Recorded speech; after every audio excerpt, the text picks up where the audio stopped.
so if you do have questions, please come up to the middle and use the microphones. I'd like to start off in terms of a question to ask Dr. Myers and Dr. Wyckoff, just to reflect on systematic reviews, especially in the area of toxicology, is new relatively. I think Dr. Wyckoff mentioned that only maybe 50 have been done in the area of toxicology. And I'm wondering, reflecting on what the last 2.5 years of your lives working on this systematic review, what sort of lessons you've learned in terms of conducting a systematic review for tox type questions. So I open them. If either of you would like to respond. Well, as you can imagine, I have quite a variety of thoughts on this. The biggest, is this working okay? I think that one of the biggest learnings, not only in this project but in others, is the emphasis on problem formulation or topic formulation. I think that you can't underestimate the utility in making sure that you're following the process, you're getting feedback from stakeholders and sponsors and, in some instances, even consumers on your question, and make sure you're asking the right question before you dig in. The other, I think, large key learning is that we've still got a ways to go in terms of developing frameworks within our field because we do have these different evidence bases and different questions, and we need to be able to accommodate different types of findings. And when I say that, I'm specifically focusing on both positive and negative findings. When we're characterizing adversity, the weight of evidence integrates both when you have adversity and lack of adversity. So those are two of my key thoughts. I would echo the question formulation phase, and I think in this case we had to keep checking ourselves that we weren't asking a question that was leading to the answer as opposed to being unbiased. It's real easy to say, oh, we're looking for evidence that supports NAROT. That's not the question. The question is, what does the evidence say about when the adverse effects are occurring? And so the way you phrase that and the way you write your conclusions to remain biased without going in with a preformed conclusion. So that was, I think we had to keep catching ourselves. That's not what we're looking at. We're looking at the data of where the adverse effects come. And I think the other one was probably the discomfort with using case studies, because case studies are an N of 1, and it's well known what the limitations are. You can imagine a case study that's occurring in an emergency room, how well that patient remembers how much caffeine they had that might have led to this, how comfortable we are that the doctor remembered to ask the question or record it. So there was a great deal of attention paid to how we are using those and whether we're making sure that people understand that when you have a conclusion statement over for this outcome and it's based on randomized controlled trials, but you have a conclusion statement that looks somewhat similar over here, but it's based on case studies. So how do you word things and make sure that that is clear to the end user when they're looking at the report? Thank you. We have some questions. I'd ask the people who are asking questions, if you could just identify yourself before you ask your questions. Please. Hi, Cho-Sun Koo with ILSI North America. Quick question. Did you look at how do you deal with the situation where you have a pregnant teenager? Would that be classified under pregnant women or adolescents? And the same question for lactating women. Would that be under pregnant or would that be healthy adult?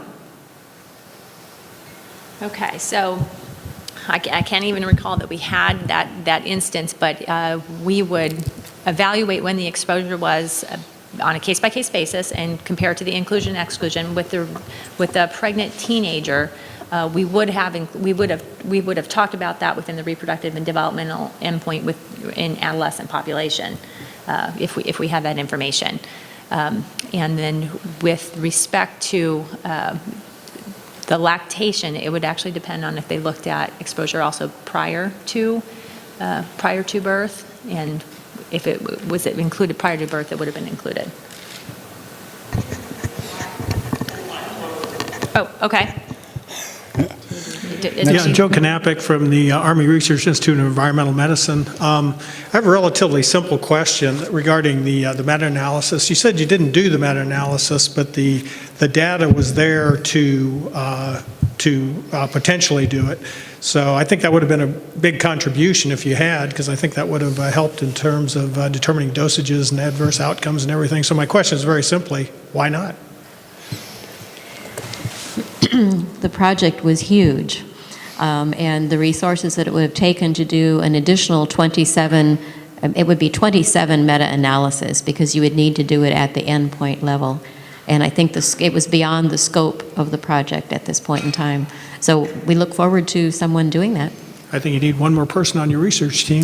I'll just add to that also that it is a good point, and that the research question that we were looking at was a little bit different. And what I think that the results have now lended to is if we want to go down that path and, for example, maybe better, more deeply investigate a specific level or a specific endpoint or a threshold with an endpoint, our review has set the stage for doing essentially done the front end of the work on such, and so you could very easily delve into such an assessment on a specific endpoint.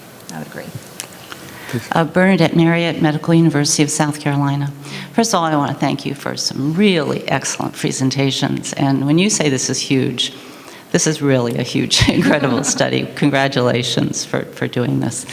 I was really particularly interested when you mentioned that there was guidance for risk of bias rating tool with chat that dealt with human and animal studies, because we recently completed a study before yours, much smaller, on antibiotic resistance and foodborne illness. And, we used GRADE, but there's just not much out there when you're dealing with animal research. So I know you had a lot of challenges with this one. Again, congratulations. Thank you. And yes, I'll add to that a little bit in that the risk of bias tool for human and animal is actually being expanded to even include in vitro and mechanistic data. So quite a few tools being developed in the field. Question in the back, please. Meryl Wasney, Metabolic Modeling. Could you comment on what provision there is for updating this as time goes on, or is someone else going to have to do this in 10 years' time? Provision or recommendations are two different things. I think the traditional wisdom is that systematic reviews are good for about 5 years. I'll stop there because the rest of it is a money question. Please, sir. Norman Temple, Athabasca University, Canada. The Trump-free zone, yes, where everybody wants to go after an election. I do have a question. Yes, you referred very briefly to the methodology, case reports. I think if you can elaborate a little bit more, because you see a lot in toxicology, the adverts you see on the TV, direct-to-consumer advertising, they say may cause this, that, and the other, may cause your hair to drop off. I think they're all basically case reports. Somebody has a pill, goes to the doctor, my hair fell out, and then they fill up some sheet and that ends up on the TV advert. So then there's been a lot of information lately, Peter Cohen particularly at Harvard, on dietary supplements. This is now emerging. There's a huge amount of evidence of harm. People end up in emergency rooms from herbal dietary supplements. If you have a comment on the challenges of getting this type of toxicology information, but also in particular, you haven't really referred to it,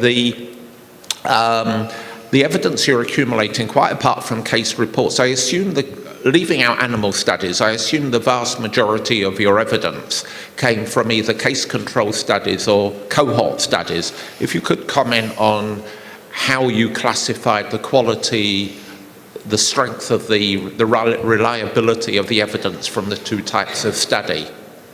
Sure thing.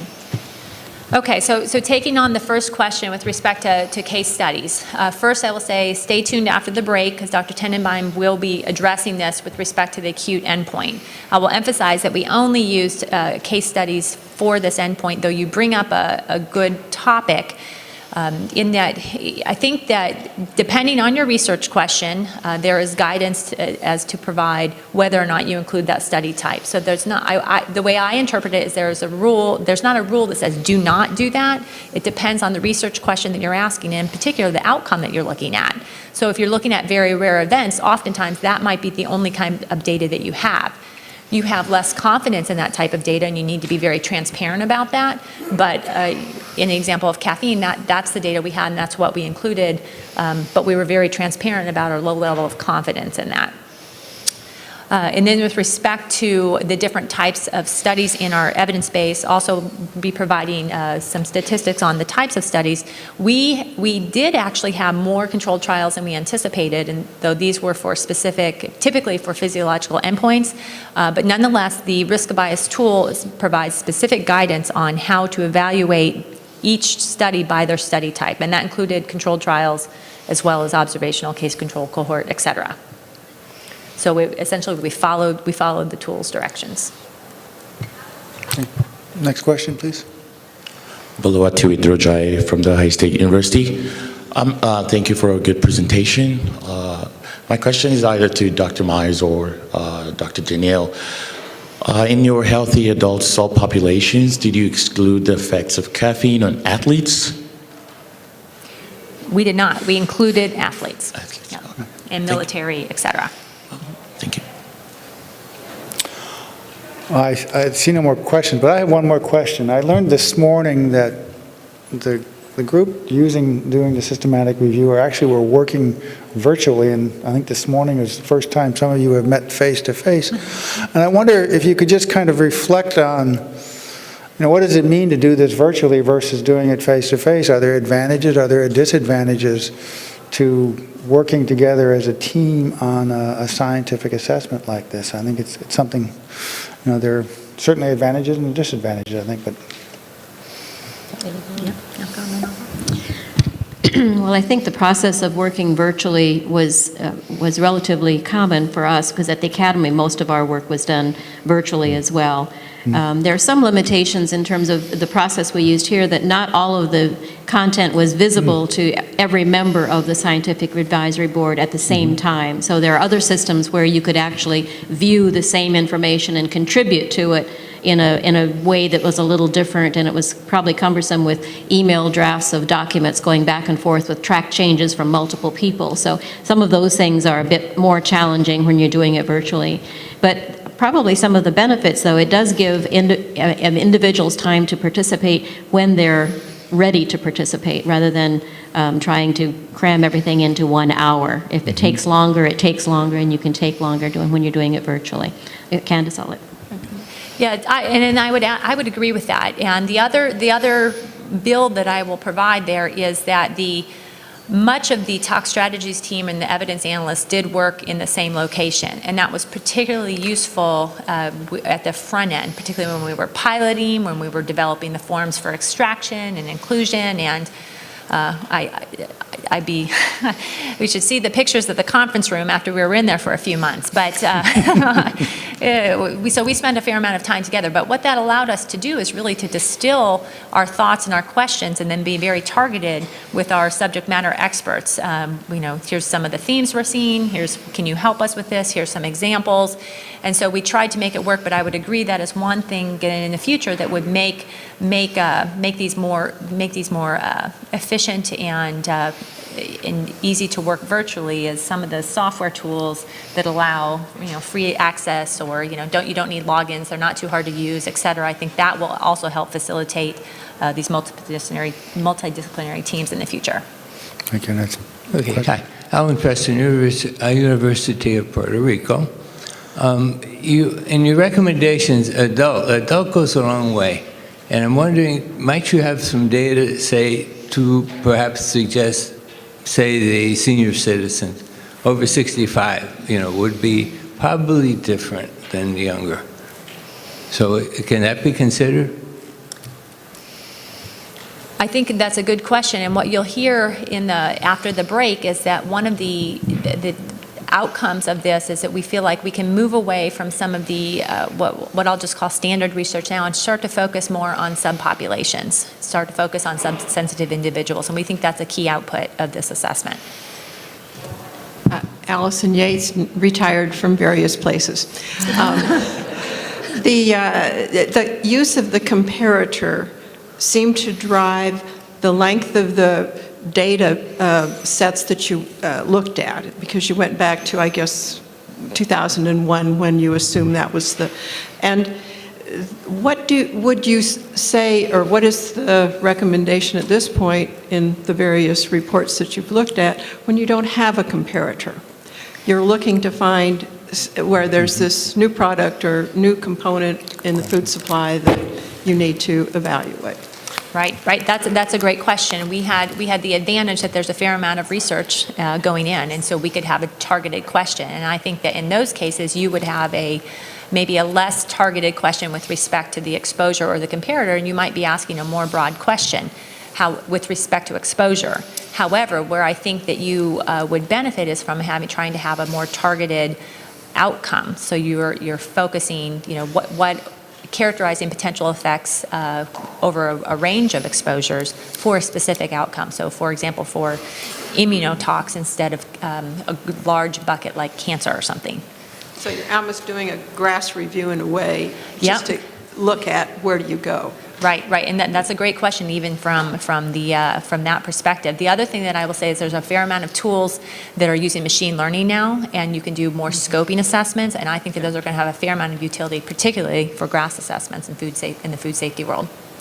The other thought on that was that would be an ideal situation for really doing a meta-analysis. We mentioned here that we didn't require a meta-analysis to answer this question because we did have a comparator. If you didn't have a comparator, I think you would have to rely on you would want to rely on a meta-analysis. I would agree. Well, thank you. We've come to the end of our morning part. We'll come to our break. We'll break for till 10:15. I want to again thank Dr. Myers and Dr. Wyckoff for the very impressive presentations this morning. Thank you.